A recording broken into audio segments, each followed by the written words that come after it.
माननीय सभासदों, माननीय अध्यक्ष जी,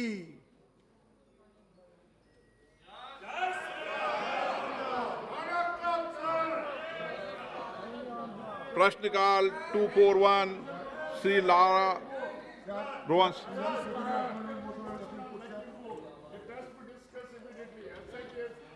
माननीय प्लीज एक मिनट बात सुने, एक बार मेरी बात please. Baluji is the senior member. मैंने आपको माननीय सदस्य एक अच्छी परंपरा डालना चाहिए कि प्रश्नकाल के अंदर मैंने कोई आपका स्थगन खारिज तो नहीं किया ना। अभी स्थगन के समय आप विषय उठाया करें, प्रश्नकाल चलने दें। एक अच्छी परंपरा डालिए कि प्रश्नकाल चलना चाहिए, सारा देश चाहता है। प्रश्नकाल अपनी अपनी सीट पे बैठिए। नो 241 सी लारा लाल रोसंगा व्यास। मैं आपको पर्याप्त समय पर्याप्त अवसर दूंगा, हर विषय पे चर्चा संवाद करने का पर्याप्त समय दूंगा आपको। आप अपनी सीट पर जाइए, आप अपनी सीट पर जाकर बैठिए। जब मैं आपका स्थगन खारिज करूं, जब आप विषय उठाइए। आप अच्छी परंपरा डालिए, सदन नियम प्रक्रियाओं से चलना चाहिए और हम सभी चाहते हैं कि अच्छी परंपरा डालें। आप अपनी जगह पर जाएं, प्लीज बैठिए अपनी अपनी सीटों पर, प्लीज बैठिए। माननीय सदस्य गणों, आप विराजें, महत्वपूर्ण विषयों पर चर्चा होने वाली है। आग्रह है आपका।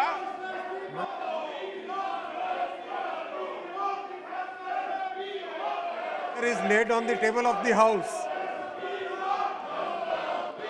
सदस्य। Mr. Speaker, sir, I would like to thank the Honorable Minister for giving me a positive reply to the project ongoing in Mizoram for connecting Mizoram by railway line from Barabi to Sairang. I would ask the Honorable Minister through you, sir, to kindly tell us if there is any plan, future development आपको plan, प्रश्न उठाने के लिए to भेजा है। extend the railway line further आप from माननीय हैं, Barabi to देश की South लाखों जनता का Mizoram. रिप्रेजेंट Is करते there हैं। any plan to further extend the railway line in anticipation of the completion of the present railway line under construction, for further extending it to South Mizoram to finally connect with the Colodyne multimodal transit transport project? Thank you, sir. Honorable Speaker, sir, Honorable Member has asked a very relevant question. So far, 51.4 kilometer railway track has been approved in the state of Mizoram, which will connect Bhairabi to Sarang. This is a very important section, sir. This will connect the capital Aizawl with the rest of the country in the railway network. The project is 6,527 crore. Sir, I would like to say, sir, Honorable Prime Minister Modi ji has given Northeast में sir 74,485 crore के projects have been sanctioned in the northeastern states, sir. Sir, from 2009 to 14, only 2,122 crore per year was allocated. Now 7,292 crore is being allocated, sir. So I'll meet the honorable member individually and understand what are his other requests. सदस्य north east इलाके का rail का मामला है, महत्वपूर्ण प्रश्न उठा रहा है माननीय सदस्य। उत्तरी पूर्व क्षेत्र के अंदर रेल जाएगी, विकास होगा, प्रश्न नहीं पूछना चाहते हैं माननीय सदस्य से please supplementary. Sir, I would request the Honorable Minister if he can at least tell us whether there is any plan to further extend the railway line from Sairang to South Mizoram. The survey for this area has not yet been done. Let us first reach Aizawl and we will discuss the further needs, because that area is very difficult terrain, sir. In that difficult terrain, I'll meet with honorable member and discuss what other things can be done, sir. Kirtivardhan Singh. धन्यवाद माननीय अध्यक्ष महोदय, आपने ऐसे माहौल में मुझे प्रश्न पूछने का मौका दिया, इसके लिए मैं बहुत आभारी हूं आपका। अध्यक्ष महोदय, मैं माननीय मंत्री जी का ध्यान बहराइच, श्रावस्ती, बलरामपुर और सिद्धार्थनगर जिलों की तरफ आकर्षित करना चाहता हूं। यह नेपाल सीमा से सटे हुए उत्तरी उत्तर प्रदेश के अत्यंत बैकवर्ड आर्थिक और सामाजिक दृष्टिकोण से अत्यंत पिछड़े जिले हैं और हमारी भारत सरकार के आकांक्षा जनपद के श्रेणी में भी ये आते हैं। मानवर, इस क्षेत्र के विकास के उद्देश्य से पिछले कार्यकाल में अपनी सरकार ने बहराइच से खलीलाबाद को जोड़ने के लिए एक नए रेल मार्ग को प्रस्तावित किया था और cabinet committee on economic affairs ने इस 4,939 करोड़ की योजना को 2018 में स्वीकृति भी दे दी थी। अध्यक्ष महोदय, आपके माध्यम से मैं माननीय रेल मंत्री जी से जानना चाहता हूं कि 5 जिलों को जोड़ने वाली इस अत्यंत महत्वपूर्ण योजना को गति प्रदान करने के लिए क्या आवश्यक कार्रवाई हो रही है, जिससे अपने निर्धारित समय 2024-25 तक पूर्ण हो सके। धन्यवाद। माननीय अध्यक्ष महोदय, ये प्रश्न उत्तर प्रदेश से रिलेटेड है, नॉर्थ ईस्ट से नहीं है। फिर भी जिस प्रोजेक्ट के बारे में माननीय सांसद महोदय ने जो प्रश्न पूछा है, इसके बारे में ऑलरेडी अभी बहुत अच्छी प्रोग्रेस हुई है। लैंड एक्विजिशन के लिए अभी सिद्धार्थनगर और पास के 3 जिलों में लैंड एक्विजिशन के लिए अभी रिसेंटली फंड्स एलोकेट किए गए हैं और इसके अलावा भी स्टेट गवर्नमेंट के साथ तालमेल करके जल्दी से जल्दी लैंड एक्वायर करके इस प्रोजेक्ट को आगे ले जाने का प्रयत्न चल रहा है। गोडसे। धन्यवाद अध्यक्ष महोदय। हमारे महाराष्ट्र राज्य में एक नई रेल लाइन नासिक पूना को रेल बोर्ड ने और रेल मंत्रालय ने इन प्रिंसिपल अप्रूवल दिया है। उसका फाइनेंशियल स्ट्रक्चर जो है वो 20% स्टेट गवर्नमेंट, 20% सेंट्रल गवर्नमेंट और 60% इक्विटी, और उसमें महाराष्ट्र राज्य ने जो उनका 20% शेयर है उसको कैबिनेट अप्रूवल भी उसको मिला है, तो और जो 60% इक्विटी है उसको भी मान्यता मिली है। तो पिछले 6 महीने से ये प्रपोजल रेल मंत्रालय के पास प्रलंबित है। तो मैं अध्यक्ष महोदय आपके माध्यम से ये पूछना चाहता हूँ कि इसको अंतिम मान्यता कब मिलेगी और ये काम कब शुरू होगा। धन्यवाद। माननीय अध्यक्ष जी, माननीय सांसद मेरे पास अलग से बैठ के इस प्रोजेक्ट को डिस्कस कर लें। महाराष्ट्र में भी जैसे अन्य कई राज्यों में, महाराष्ट्र में भी जहां 2009 से 14 में मात्र 1,171 करोड़ होता था एलोकेशन, आज रेलवे के लिए 14 से 19 में माननीय मोदी जी ने 4,801 करोड़ पर एनम एलोकेशन किया है सर। इस साल भी 21-22 में 8,547 करोड़ एलोकेशन है।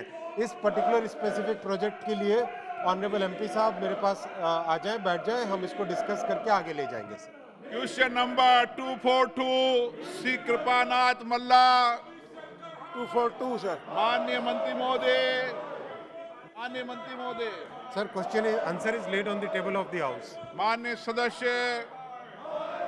माननीय अध्यक्ष महोदय, मेरा क्वेश्चन था दुर्लभ सेड़ा जो करीमगंज का लास्ट स्टेशन है वहाँ से मिजोरम तक एक्सटेंशन का। तो मंत्री जी ने बताया कि मिजोरम का कनेक्शन भैरवी से सारंग तक हुआ है, मतलब स्वीकृत हो गया है। तो मेरा प्रश्न था कि दुर्लभ सेड़ा जो लास्ट स्टेशन है वहाँ से केवल 30 किलोमीटर दूर मिजोरम का बॉर्डर है और वहाँ का आदमी मैक्सिमम सब 90% ट्राइबल है, तो उनको आज तक आज़ादी के बाद ट्रेन का सुविधा नहीं मिला है। तो अध्यक्ष महोदय, मैं आपके थ्रू अनुरोध करूँगा माननीय मंत्री जी से कि मिजोरम का कनेक्शन यदि दूसरे तरह हो गया है तो आसाम का लास्ट बॉर्डर तक उसको एक्सटेंशन किया जाए, कम से कम 30 किलोमीटर बाकी है, ज़्यादा नहीं है। तो यही अनुरोध करूँगा।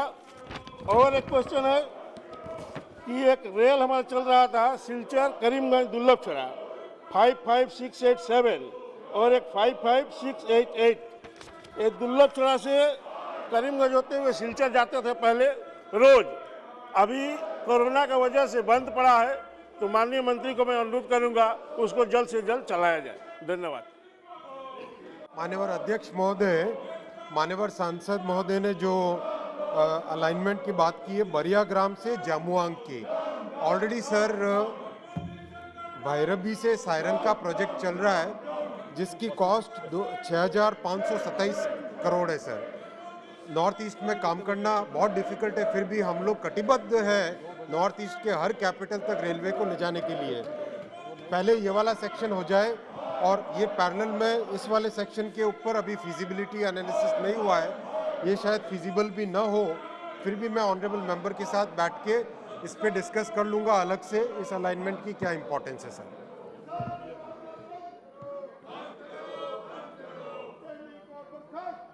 अध्यक्ष महोदय, मैं अनुरोध करता हूं कि मिजोरम वाला तो भैरवी से हो ही रहा है, उसको नहीं चाहिए। ये दुर्लभचड़ा को रंगपुर जो मिजोरम का बॉर्डर है वहां तक एक्सटेंशन किया जाए, ये मेरा अनुरोध है। सर ऑनरेबल मेंबर जिस अलाइनमेंट की बात कर रहे हैं सर, मैं उनके साथ एक बार बैठ के उस अलाइनमेंट को डिस्कस कर लूँगा सर। काकोली घोष, माननीय सदस्य Kakoli Ghosh. I want to draw the attention of the Honorable Railway Minister to the Barak Valley in Assam, where development is very poor and many poor people live. During the tenure as Railway Minister of Mamata Banerjee, survey was done for a railway line between Dulabchera and Cheragi. So what is the status of the line at the moment, whether it will ever happen or not? Thank you, sir. Sir, honorable member has asked a question about a very specific project. I'll request honorable member to sit with me. I can discuss the individual projects. Shri Abdul Khaleeq जी, श्याम सिंह यादव, कुछ भी नहीं दिखेगा। धन्यवाद माननीय अध्यक्ष जी, आपको बहुत बहुत धन्यवाद है, आपने मुझे सप्लीमेंट्री पूछने का मौका दिया है। मैं आपके माध्यम से माननीय रेल मंत्री जी को अवगत कराना चाहता हूं कि हमारे जौनपुर जिले की चारों तरफ रेलवे लाइन का जाल बिछा हुआ है। जहां रेलवे जनता को सुविधा देने के लिए होती है, वहीं फ्लाईओवर न होने की वजह से जनता को बहुत कठिनाइयों का सामना करना पड़ रहा है।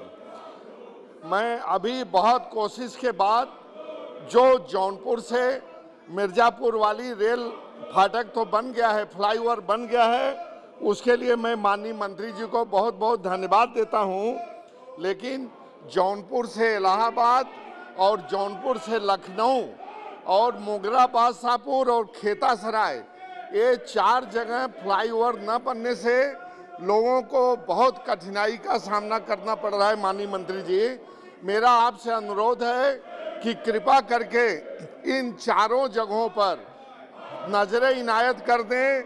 जौनपुर की जनता को राहत देने के लिए, उनकी तकलीफ को दूर करने के लिए ये 4 फ्लाईओवर जल्दी से जल्दी बनवाने का कष्ट करें। माननीय मंत्री जी, एक छोटा सा विनती और है आपसे। एक बनारस से लखनऊ एक वरुणा एक्सप्रेस पहले चलती थी, जो कि कोरोना के समय बंद कर दी गई थी। उसकी जगह एक नई रेलगाड़ी चली है जो श्री कृष्णा नगर, जो पहले स्टॉपेज होता था, वहाँ पे नहीं रुकती है।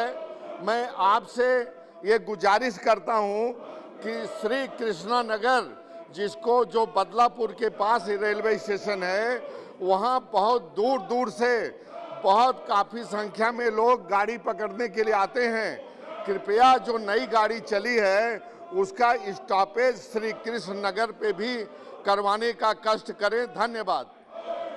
सर, मान्यवर सदस्य ने जो उत्तर प्रदेश के कुछ ओवर ब्रिजेस का रिक्वेस्ट किया है सर, इंडिविजुअल पॉइंट्स है लाइन पे जौनपुर जिले के, उसके संबंध में मान्यवर सदस्य और मैं साथ बैठ के सर इस पर डिस्कस कर सकते हैं। प्रश्न नॉर्थ ईस्ट से रिलेटेड था। श्री तापिर गांव। Thank you honourable sir.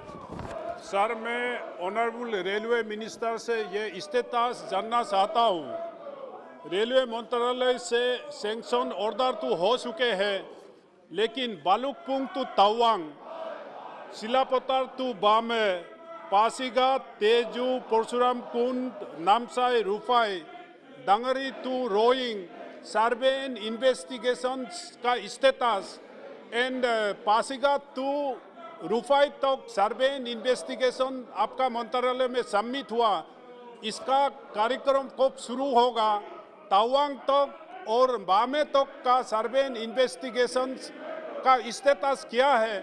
मैं रेलवे मिनिस्टर से आपका माध्यम से जानना चाहता हूँ। Thank you sir. Honourable member ने अरुणाचल प्रदेश के जिन प्रोजेक्ट्स के बारे में बात की, वो प्रोजेक्ट्स अति महत्वपूर्ण है। देश की स्ट्रैटेजिक इम्पोर्टेंस है इन प्रोजेक्ट्स की, बॉर्डर एरिया को कनेक्ट करते हैं। इन प्रोजेक्ट्स पे जोर शोर से काम चल रहा है सर। अरुणाचल प्रदेश के ऑनरेबल मुख्यमंत्री जी के साथ लगातार संवाद है और लैंड एक्विजिशन के लिए जहां पर भी ज़रूरत हो रही है उनकी मदद भी बहुत अच्छी मिल रही है। मैं आपके माध्यम से माननीय मुख्यमंत्री जी को धन्यवाद भी देना चाहूँगा। और जो तीनों प्रोजेक्ट्स के बारे में कहा है, इनका ऑलरेडी फाइनल लोकेशन सर्वे चल रहा है सर, जो कि तेज़ी से काम चल रहा है। मैं ऑनरेबल मेंबर के साथ बैठ के उनको कंप्लीट इस प्रोजेक्ट की प्रोग्रेस रिपोर्ट दे दूंगा सर। प्रश्न संख्या 243 डॉक्टर सुजय विखे पाटिल। प्रश्न संख्या 243। उत्तर सभा पटल पर रखो। माननीय सदस्य। Thank you, Speaker, sir. So firstly, I would like to congratulate the government for enhancing the ethanol production in our country through various policy measures. So our government has set up a target of ethanol blending by the year 2022. But in order to achieve this target, the sustainability of the sugar industry is very necessary. So there has been a constant demand for rise in MSP from the sugar industry from 31 rupees to 35 rupees. So I would like to ask Honorable Minister through you, sir, that is the government intending to revise this MSP, which was lastly revised in the year 2019? Thank you, sir.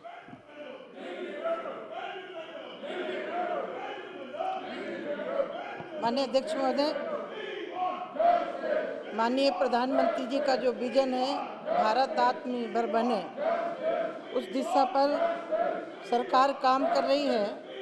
माननीय सदस्य ने जो प्रश्न उठाया है उससे प्रश्न से संबंधित नहीं है, फिर भी सरकार आपके प्रश्न को उत्तर के रूप में देना जरूर मैं चाहूँगी। महाराष्ट्र के संबंध में उन्होंने पूछा है कि महाराष्ट्र में जो प्रश्न है, मूल प्रश्न है, उसमें महाराष्ट्र के संबंध में पूछा है क्या इथेनॉल जहाँ गन्ना मिल है पास में लगा सकते हैं क्या? ये राज्यों का विषय है। यदि राज्य सरकार पास में लगाना चाहते हैं तो लगाने की अनुमति दे, बशर्ते केंद्र सरकार की तरफ से महाराष्ट्र में 35 किलोमीटर दूरी में लगा सकते हैं और उनको लगाना है तो शीरा लेकर के ही एथेनॉल बना सकते हैं।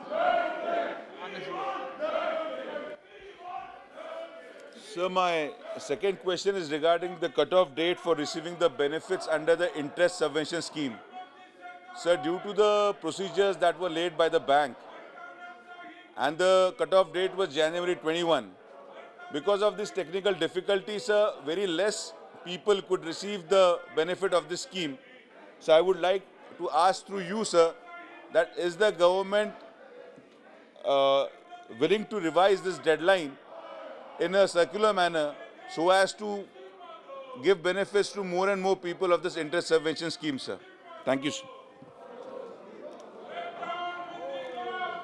माननीय अध्यक्ष महोदय, जहाँ तक समय सीमा बढ़ाने की है, यद्यपि केंद्र सरकार का लक्ष्य 2022 तक 10%, 2022 और 2024 तक 15%, 2025% बढ़ाने का है, जिसमें 20% बढ़ाया जाएगा।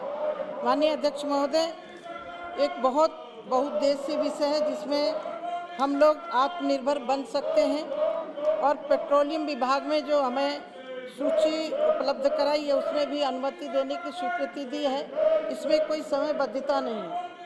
श्री उन्मेष पाटिल। धन्यवाद अध्यक्ष महोदय। अध्यक्ष महोदय, मैं मंत्री महोदय का अभिनंदन करना चाहता हूं कि अन्नदाता को ऊर्जादाता बनाने में ये पॉलिसी बहुत अहम भूमिका निभाती है।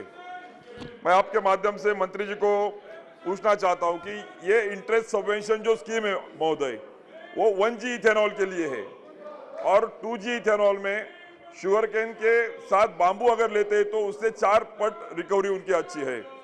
क्या 2G के लिए ये योजना लागू करेगी?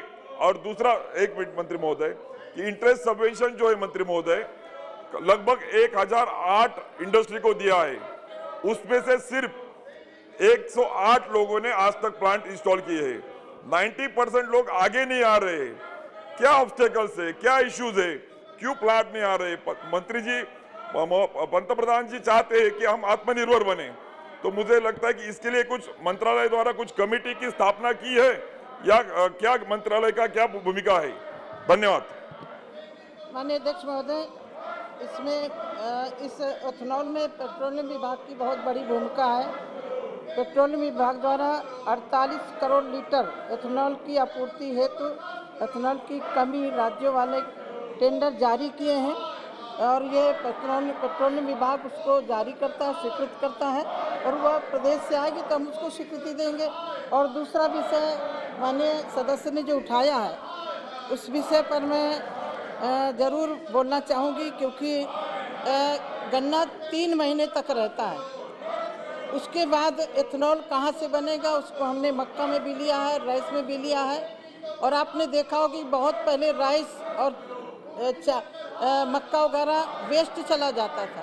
एथेनॉल योजना आने के बाद किसानों को भी लाभ होगा, किसानों की आमदनी दूनी बढ़ेगी, और जहां एथेनॉल प्लांट लगा होगा किसानों को तत्काल पेमेंट भी मिलेगा।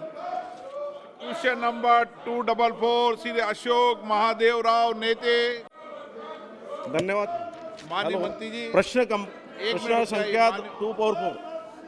ये पीयूष गोयल जी को जवाब देना चाहिए।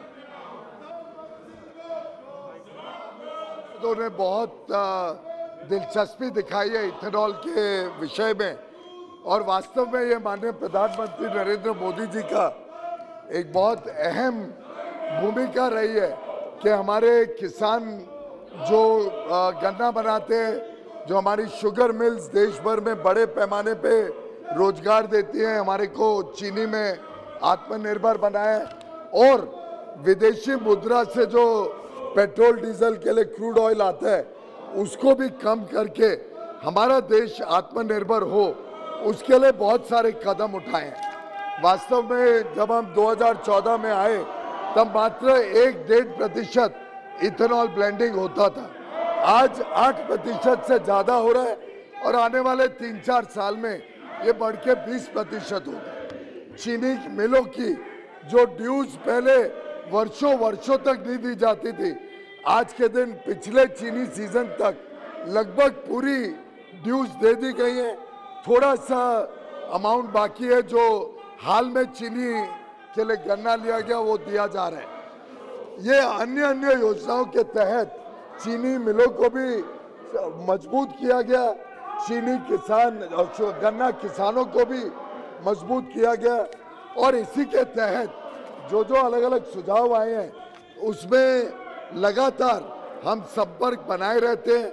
हमारे माननीय सांसदों को बताना चाहूँगा कि 1 दिसंबर में इस महीने सभी लोग जो इथेनॉल प्लांट्स लगा रहे हैं उनके साथ चर्चा करके उनके साथ क्या क्या प्रोग्रेस हुआ है वो देख के हम कोशिश कर रहे हैं कि जल्द से जल्द ये इथेनॉल प्लांट्स लगे। किसी को कोई समस्या हो तो उनके साथ लगातार चर्चा कर रहे हैं। आज के दिन निर्यात में भी बड़े पैमाने पे शुगर का निर्यात हुआ है, लगभग 70 लाख टन पिछले वर्ष, इस वर्ष भी 35 लाख टन निर्यात के कॉन्ट्रैक्ट बन गए, चीनी के दाम भी मार्केट में अच्छे हैं। तो एक प्रकार से गन्ना किसान और शुगर मिल्स को, पूरे इस इकोसिस्टम को मजबूत बनाने का काम इस सरकार ने किया है। 244 Shri Ashok Mahadev नॉमिनेते 244। Laid on the table, sir. धन्यवाद अध्यक्ष महोदय। अध्यक्ष महोदय, इस देश के लाडले पंतप्रधान आदरणीय नरेंद्र जी मोदी जी और रेलवे मंत्री जी को मैं हृदय से धन्यवाद देना चाहता हूं, इसलिए कि मेरे जनजाति बहुल पिछड़े क्षेत्र में केंद्र की कई केंद्रीय योजना क्रियान्वित करने का काम किया है और इसलिए उनको मैं धन्यवाद देना चाहता हूं। अध्यक्ष महोदय, यही नहीं तो मंजूर वर्षा गढ़चिरौली ये रेल लाइन, उसके बाद में चामोर्सी वाय आष्टी आलापल्ली सिरोंचा मंचिरेल आदिलाबाद और उसके बाद नागबीड़ कांपाटेम्पा चिमूर वरोरा, ये 2 रेल लाइन सर्वे के लिए मंजूर किया है। अध्यक्ष महोदय, अध्यक्ष महोदय, मैं मंत्री जी से जानना चाहूँगा, क्योंकि मंत्री जी ने उत्तर में कहा है, क्योंकि मैंने मेरे आदिवासी बहुल क्षेत्र का ये विषय मैंने आप उनके सामने रखा था और विशेष बात करके मैंने ये बोला था, लेकिन उन्होंने उत्तर में मुझे बताया गया कि क्षेत्रीय रेलवे वार स्वीकृति दी जाती है, राज्यवार स्वीकृति दी जाती है, लेकिन मेरे संसदीय क्षेत्र जो आदिवासी बहुल है, नक्सल प्रभावित है, अविकसित है, वहां का प्रश्न मैंने पूछा था। अध्यक्ष महोदय, इस प्रश्न को मुझे न्याय नहीं मिला ऐसा लग रहा है। अध्यक्ष महोदय, मैं आपको बताना चाहता हूं कि 2011 में वर्षा गढ़चिरौली ये लाइन मंजूर हो चुकी थी।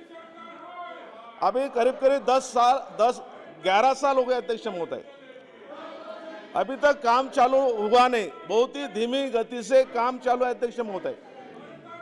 और इसका कारण थोड़ा है क्योंकि फॉरेस्ट विभाग ने फॉरेस्ट कॉरिडोर के नाम से उन्होंने अड़चन की थी, लेकिन अभी अड़चन अध्यक्ष महोदय खत्म हो गई। पर प्रॉब्लम ये हो गया अध्यक्ष महोदय, पॉलिसी ऐसी है कि 50% केंद्र शासन और 50% राज्य शासन। केंद्र की अध्यक्ष महोदय कोई अड़चन नहीं, केंद्र सरकार की तरफ से वो पैसे देने के लिए तैयार है, लेकिन राज्य सरकार ने, महाराष्ट्र सरकार ने अभी तक पैसा दिया नहीं अध्यक्ष महोदय, और इसलिए अड़चन आ रही है अध्यक्ष महोदय। पिछली जो सरकार थी देवेंद्र जी फडणवीस सरकार की, उन्होंने पैसे भी दिए थे, एक कंसेंट लेटर भी दिया था।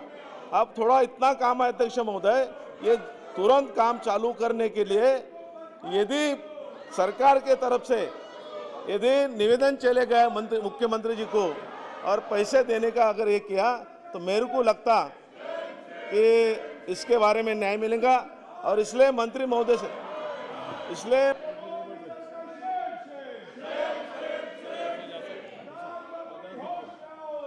जिससे मैं निवेदन है कि आदिवासी बहुल संसदीय क्षेत्र में स्थित वर्षा गढ़चिरौली रेलवे निर्माण कार्य को अविलंब पूरा कराए जाने हेतु क्या कदम उठाए जा रहे हैं और वर्षा को कब तक जनजातीय जनपद गढ़चिरौली से रेलवे नेटवर्क से जोड़ने का विचार है? सर, माननीय सांसद जी ने बहुत ही महत्वपूर्ण विषय उठाया है। सर, जिस क्षेत्र की बात कर रहे हैं वो मध्य प्रदेश, छत्तीसगढ़ और महाराष्ट्र का बॉर्डर एरिया है सर, ये ट्राई जंक्शन एरिया है। देश की आंतरिक सुरक्षा के हिसाब से भी ये बहुत ही महत्वपूर्ण क्षेत्र है। जो वर्षा से गढ़चिरौली का प्रोजेक्ट है, उस प्रोजेक्ट में जैसा मान्यवर सांसद महोदय ने भी जिक्र किया, फॉरेस्ट की बहुत सारी दिक्कतें थी। मैं आपको ये जानकारी देते हुए अति खुशी होती है कि फॉरेस्ट की प्रॉब्लम को सॉल्व कर लिया गया है। ऑलरेडी मिटिगेशन मेजर्स क्या लेने पड़ेंगे उस पर मिनिस्ट्री ने हमको एडवाइस किया है 235 करोड़ के नए प्रोजेक्ट्स उसमें इंक्लूड करने पड़ेंगे। टोटल प्रोजेक्ट कॉस्ट 1096 करोड़ हो गई है। अब सिर्फ एक ही चीज़ बाकी है, महाराष्ट्र गवर्नमेंट का कंट्रीब्यूशन। जैसे ही वो कंट्रीब्यूशन पूरा हो जाता है, हम कटिबद्ध है इस प्रोजेक्ट को तेजी से करने के लिए। संसदीय कार्य मंत्री जी, सर मैं ये कहना चाहता हूं सर, आपके थ्रू मैं निवेदन करना चाहता हूं, अभी भी कोविड भय है सर, कोविड से मुक्त नहीं हुआ है।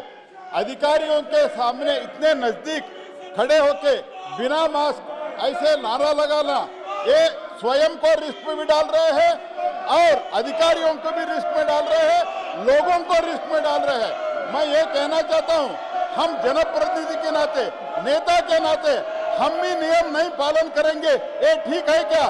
कोई भी मास्क नहीं पहना, इतने नजदीक खड़े हुए हैं और अधिकारियों के इतने नजदीक खड़े हुए हैं, ये ठीक नहीं है सर। मैं निवेदन करता हूं, कम से कम मास्क तो पहनने के लिए इनको आदेश दे दीजिए सर। माननीय सदस्यगण प्लीज एक मिनट। माननीय सदस्यगण, मेरा प्रयास तो हमेशा प्रश्नकाल चलाने का रहता है। एक मिनट